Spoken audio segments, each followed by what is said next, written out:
Salve, salve nação rubro-negra! Espera um pouco, não pula essa parte ainda. Cara, se você é apaixonado pelo Flamengo e gosta de acompanhar as notícias do Mengão, já se inscreve aqui no canal, clica nesse botão vermelho que tá aqui embaixo e também ativa o sininho das notificações para você sempre receber as notícias quentinhas do Mengão aí no seu celular todos os dias em primeira mão, beleza? Nação, dá aquela moral aqui pro canal também, deixa o like no vídeo aí, beleza?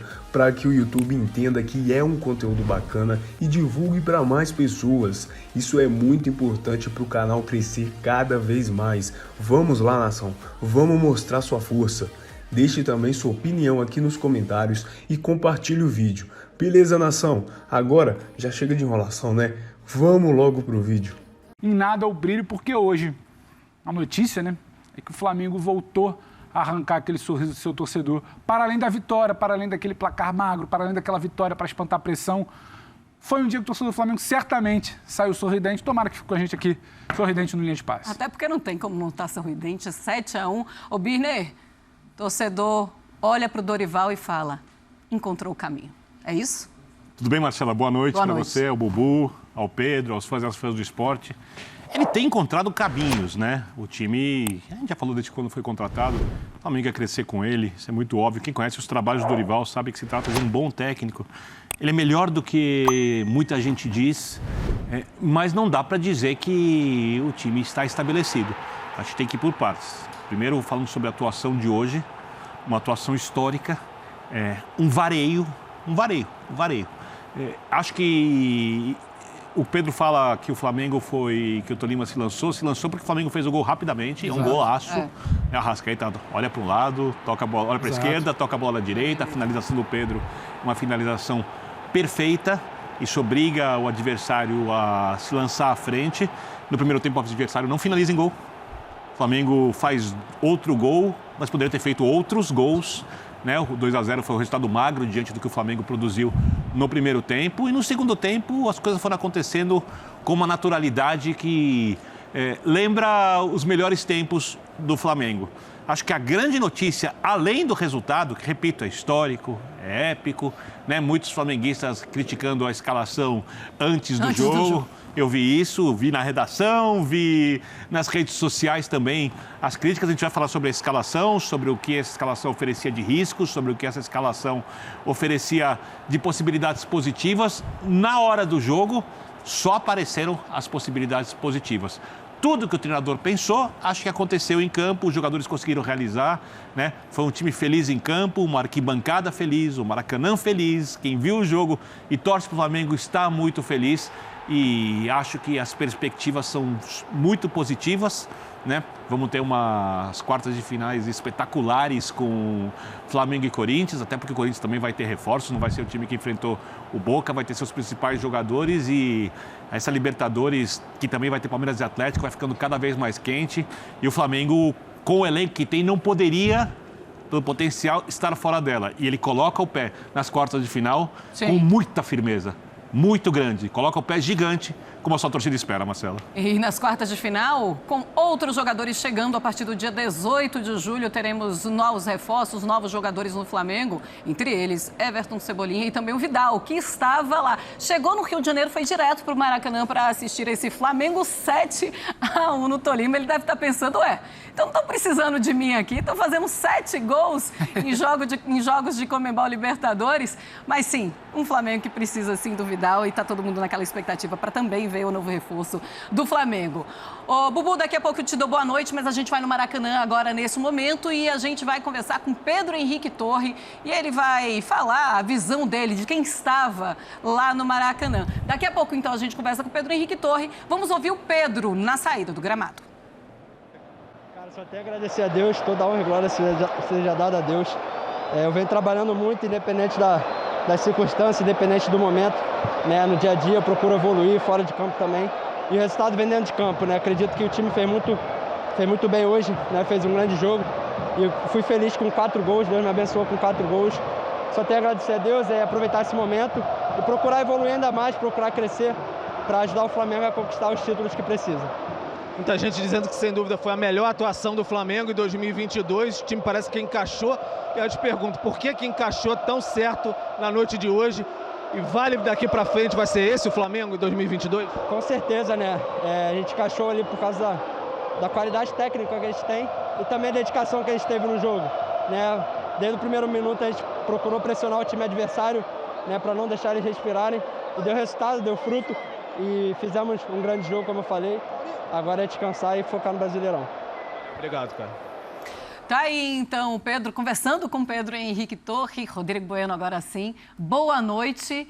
E parece aquela coisa mesmo. À noite, com certeza, encaixou tudo foi perfeito para o Flamengo. O que todo mundo quer saber é, a partir de agora, vai ser assim? Boa noite diferenciada para você, Marcela, Pedro, Birner, fã de esporte.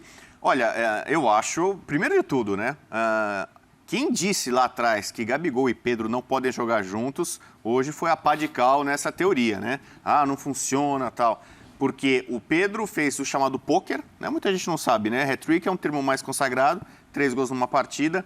Ele é apenas o terceiro jogador na história do Flamengo a fazer um hat-trick. O outro foi o Zico, o outro foi Edmar. Então o Pedro está na história com 4 gols. Mas o Gabigol jogou demais também. Né? Também teve participação em gol, teve momento em que ele vibrou junto, abraçado com o Pedro. Uma questão já de empatia, de harmonia, o coletivo funcionando muito bem. Então, não tem nem discussão sobre a atuação do Flamengo ser a melhor com o Dorival, a melhor desse ano e possivelmente a melhor desde da era Jesus. Né? Então, o flamenguista está em êxtase. E eu já vou emendar com outros dados e estatísticas da Libertadores. Vale. A gente vai ter Flamengo e Corinthians. O River está sendo eliminado agora da Libertadores. Né? Teve um gol dele, foi anulado. O Boca foi eliminado. A gente está num clima de Copa do Brasil em meio à Libertadores. O Corinthians fez 5 gols em toda a sua campanha na Libertadores. O Flamengo fez 7 hoje. Né? Então, isso já mostra o poderio do Flamengo, como o Flamengo, né, vai encontrar um Corinthians cascudo, competitivo, mas com esse poderio ofensivo, ele entra assim como candidato. Do outro lado, a gente tem Palmeiras e Galo. Palmeiras também deu uma goleada sonora, com gol em fim de bicicleta do Rony. Saiu, enfim. Agora vê se ele acalma, se ele sossega. Mas o que eu quero dizer com isso? É flagrante, é gritante, é descomunal o abismo que tem hoje entre o futebol brasileiro e o dos nossos vizinhos. Sim. Então, em poucas horas, né, em intervalo de 24 horas, Boca sai, River sai, deve ficar Talheres e Vélez de um lado para pegar Flamengo ou Corinthians. Convenhamos, Flamengo e Corinthians hoje, para mim, são favoritos. Times que estão se reforçando. Chega o Cebolinha. Onde é que o Cebolinha vai entrar nesse time agora? O Vidal você consegue achar um lugar mais ou menos fácil no lugar do Thiago Maia. Sim. Cebolinha, não sei, vai sair o Everton Ribeiro? Quem? O Pedro não pode sair, o Gabigol não pode sair. Aí o Corinthians traz Yuri e Alberto. O Palmeiras tentou conseguir lá um Flaco lá para centroavância, como diz o Pedro, tal. Mas o fato é isso. É inegável. Na Sul-Americana, o Inter se recupera de forma espetacular, consegue uma virada épica. Né? O Santos está sendo eliminado agora. Eliminado não, está indo para os pênaltis. Sim. O Brasil domina a América, como nunca fez na sua história. E todo dia é um 7-1, Marcela. Pois é. Bom, mas dessa vez o 7 está para o nosso lado, se for pro lado da Davi Luiz. Nesse caso. Bom, para o lado brasileiro. Então, a gente pode dizer 7-1. Foi impressionante realmente o que o Flamengo conseguiu produzir nessa partida. O torcedor está muito feliz e a gente vai para o Maracanã. Quem estava perto do torcedor que foi ao Maracanã foi os nossos comentaristas, os nossos narradores que estavam por lá. Então, vamos lá. Vamos conversar com o Paulo Andrade, a gente vai conversar com o Zinho, o Léo Bertozzi também. Senhores, muito boa noite, sejam bem-vindos ao Linha de Passe. Nos conte da alegria, Paulo Andrade, de narrar essa partida e ainda estar ao lado do torcedor feliz rubro-negro. É a honra, né, Marcela, de fazer parte da história. Muito obrigado, boa noite a você, boa noite aos nossos amigos aí no estúdio, boa noite a todos aqueles que seguem acompanhando a nossa programação. É você, indiretamente, fazer parte da história. E foi, assim, uma noite, para o amante do futebol, deliciosa, porque o Flamengo jogou um futebol de altíssimo nível, porque o Maracanã andou junto, pulsou junto, porque o roteiro ajudou. E nós conversávamos antes, né? A terça-feira deixou lições, né? O problema que teve o Atlético para derrotar o Emelec, toda a dificuldade com o gol saindo no fim. O Atlético Paranaense que consegue o gol da classificação também no finalzinho. O Corinthians nem se fala com o Boca Juniors, mal conseguiu jogar e venceu de maneira épica nos pênaltis. Então, alertávamos.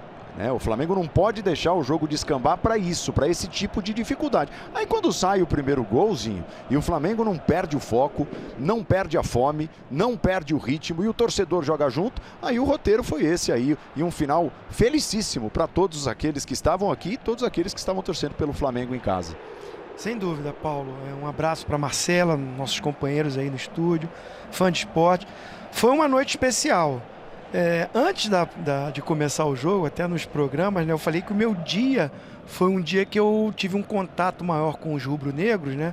Começou eu indo na casa do Zico, depois na casa do Júnior e na casa do Bebeto, né, por motivos particulares.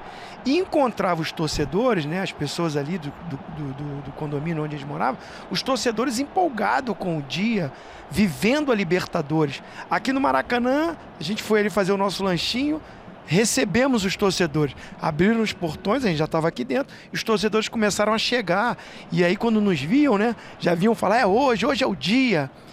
E parece que isso, os jogadores, né, do Flamengo sentiram isso do torcedor, sentiram essa atmosfera do Maracanã, com 61 mil, mais de 61 mil pessoas, foi um espetáculo, um show, e corresponderam. O que eles fizeram dentro de campo foi levado para a arquibancada, a festa ficou completa, um dia que o sistema tático encaixou, um dia que o Dorival traz um Everton Ribeiro, que era aquele meia que jogava muito mais aberto pela direita ou mais à frente, para fazer um losango ali, junto com o Thiago Maia, com o João Gomes, e o Arrascaeta na ponta desse losango, encostando nos dois atacantes que se completaram. Eu concordo com o Rodrigo Bueno. O Gabigol fez um gol, mas ele fez uma partidaça. Sim. O cara do jogo foi o Pedro pelos 4 gols. Mas a partida do Gabigol, o interesse, a entrega, o empenho, o Flamengo, quando perdia a bola, não queria deixar o Tolima com a bola, toda hora pressionava, a intensidade. O Dorival trouxe isso para esse time, que com a bola a gente sabe o que pode fazer, mas precisa lutar, brigar, querer mais, tomar a bola do adversário. Essa compactação faz um Flamengo mais forte, que hoje encaixou. Destaque também, eu falei na transmissão, e tenho que continuar, né, dando um destaque para o Rodinei, que mais uma vez fez um ótimo jogo. O sistema defensivo tomou um gol, mais pela qualidade até daquela bola ali do Quinones, né, que ele tira do Santos, mas assim, funcionou novamente bem, com uma proteção a essa linha de 4, e um Flamengo que agora o Dorival tem aquela dor de cabeça boa. Como eu vou encaixar os jogadores que estão chegando? O cinema é arte, né? Uma arte que todos nós adoramos. O Flamengo praticou aqui hoje uma obra de arte. E para puxar o cinema para essa história, eu acho que se o torcedor, estou falando do torcedor mais empolgadão, tá? Se o torcedor, aquele mais empolgado do Flamengo antes do jogo, pudesse escrever um roteiro, eu acho que o roteiro não seria tão perfeito quanto o que nós vimos diante dos nossos olhos aqui. E esse que contagiou, como disse o Zinho, a arquibancada e vice-versa. Se for para ver filme repetido, que seja de 19, né? O torcedor vai pensar isso, né? que tem uma goleada muito marcante sobre o Goiás, que deu muito sinal do que aquele time poderia vir a fazer naquela sequência de temporada, né? Então hoje foi uma atuação, assim, irretocável. Não tenho o que falar de negativo realmente da atuação do Flamengo hoje. E eu me coloco no lugar do Vidal, né? O cara chega do aeroporto, vem, cansado e tal, vou lá fazer, né? Fazer um H, vou lá receber a saudação do torcedor. E deve ter saído doido pra entrar nesse time, né? Doido pra, o cara que joga bola, assim, o que ele deve ter pensado? Cara, eu queria estar lá, queria estar nesse campo, né? Queria já estar com esses caras, queria estar sentindo uma noite como essa. Então, hoje ele deve ter ficado super ansioso para ter a oportunidade de jogar, de estrear, porque tudo funcionou. A gente discutiu muito ao longo do dia. Mas ele já vai abrir mão dos 3 no meio? Não abriu mão. O Everton foi um a mais no meio. E isso deu toda a estrutura para que na frente a Arrascaeta pudesse movimentar. E aí Gabigol e Pedro se entendem e são muito inteligentes, né?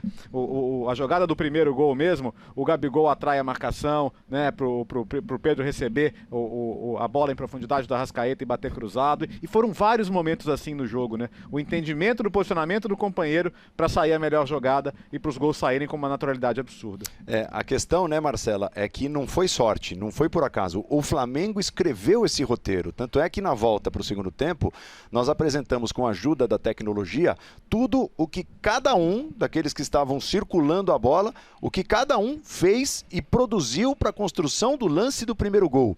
E não foi pouca coisa não, desde a roubada de bola do Gabigol e depois toda a movimentação, quando sai o primeiro gol. E o Flamengo seguiu no ritmo desse primeiro gol. O restante da partida foi uma noite incrível, Marcela. Pois é, Paulo. Mas não foi sorte de jeito nenhum, logo aos 4 minutos. O que também desenha muito o restante da partida, mas era um Flamengo completamente concentrado e um Flamengo que sentiu desde o começo, assim como o torcedor, e a gente sentia isso ouvindo o Maracanã, que aquilo poderia sim ser uma goleada. O Vitor Birner falava isso no intervalo. Olha, tá 2-0 no intervalo, mas pode ser uma goleada. E foi isso que aconteceu. É claro que um 7-1, Pedro Ivo Almeida, foi demais, né? Ninguém esperava, foi incrível, mas jogou exatamente para isso. Para a gente tentar explicar que realmente não teve nada de sorte, né? O Flamengo teve muita coisa hoje, que ele podia ter um item aqui num jogo, um item perdido no outro jogo. O Flamengo hoje consegue pressionar quando perde a bola.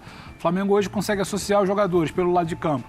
O Flamengo hoje consegue não sentir tanto, talvez, uma questão física de ter que recuar no segundo tempo para mirar no fim de semana, para mirar no outro jogo. O Flamengo hoje sente um ambiente favorável no Maracanã e se empurra também. A partir do momento que a torcida, você faz 2, você faz 3. O Flamengo hoje tinha um jogador ali querendo provar um algo a mais. Isso fica muito claro quando o Pedro tem uma bola, se eu não me engano, é o João Gomes que passa pela direita, o Pedro está quase que na meia-lua, ele poderia tranquilamente servir o João para sair um gol, uma finalização talvez muito mais clareza, e o Pedro quer bater, o Pedro tem até uma certa ansiedade, ele tinha 2 gols, se eu não me engano, no momento, queria fazer o hat-trick dele, e faz depois o terceiro, faz o quarto. Era muita coisa que mexia com esse Flamengo, era muita coisa que estava caminhando. O Flamengo, alguns jogos, a gente comentava aqui muitas vezes, o Flamengo pressionava, mas não como antes. O Flamengo tentava fazer um jogo um pouco mais associado, não tinha peças.